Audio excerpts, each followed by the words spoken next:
Hi folks. A few of you were asking me how I do my FPP projects, those are my foundation paper piecing projects, without sewing over my papers. So I'm going to show you that today in a quick video. So this is what I'm using. I'm using this piece of pattern piece right here, and on your pattern piece you always have an A, B, C, or D, or you have a 1, 2, 3, 4, etc. And so every time you use your do your FPP, you start with your A or your 1. So that's what I'm going to do here today. You take your pattern piece and you put it face down. I take my glue stick, and it could be a glue stick from kindergarten, who knows. Take a glue stick and put a little dab behind that A or that 1. And then I take my fabric and I put my fabric face down over that. Now, it could be a big hunk of fabric. It could be a little piece of fabric for those of you who like to not waste a smidgen of their fabric, but I'm not afraid of doing that. I find it too tedious. Then I could either, like I said, use your seam roller, or you could use your iron.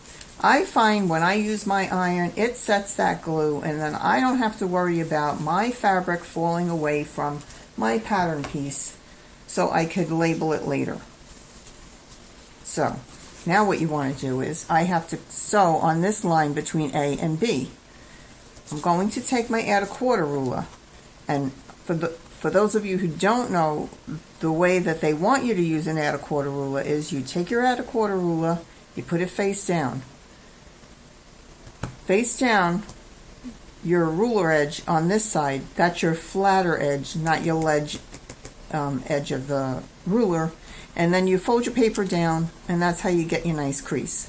And then what you do is you take your ruler out and you flip it. And that's exactly how they tell you to use it. And then you cut your fabric along that line. Well, since today we're only going to be worrying about that line, I'm going to leave that. But I will show you what I do on the outskirts quarter line. I just put my add a quarter ruler there with the thick side of the ruler, and I trim it. I don't cut my paper. Okay, so now this is the edge that we're going to have to add the fabric to. So because it's not that big of a piece, I don't need a big hunk of fabric. So what I do is I take this and I put that face up. Your fabric, see that's the back? This is your face up fabric. This is your face up pattern piece. You put it down. You see where your line needs to be. Where does my line need to be? I need the line to be here. Let's see. So I'm putting my fabric like that. Now traditionally what you would do, once you measured your piece, you would put your paper down and you would sew here. And that would secure your paper to your fabric. But that is what I avoid doing. So now I'm going to take this to my sewing machine, and I'm going to flip this down, and I'm going to stitch right along that line without touching my paper. So let me do that right now. And what am I sewing on today? I'm sewing on my beautiful little vintage featherweight.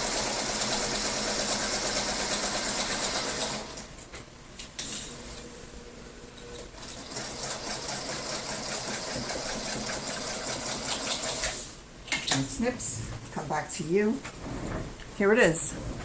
Now, I sewed, and I used red thread so you could see it. Hopefully you can see it. I hope you can see that.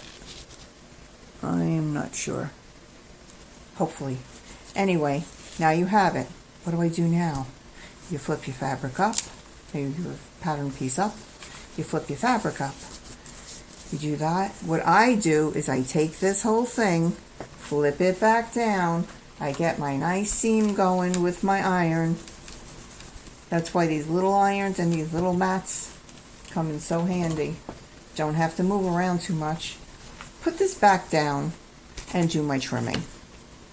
And again, since I have already left the add a quarter on my pattern piece, I don't have to cut and use the add a quarter actually, but I do use the ruler to do my cut. Do that.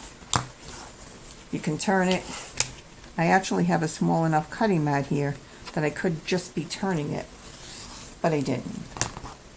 And there's that. And there's your piece. And then if you want to, you can give it a nice press. I'll be truthful, sometimes I even starch it at this point, and I know people say, what are you doing that for? I just do it. And there's your piece. And you want to know, it stays. It stays enough to get through doing that whole section. If you find it comes off, what I have also done is, when I have a finicky piece and something's gone wrong, I take a very flat pin, and I do that one piece.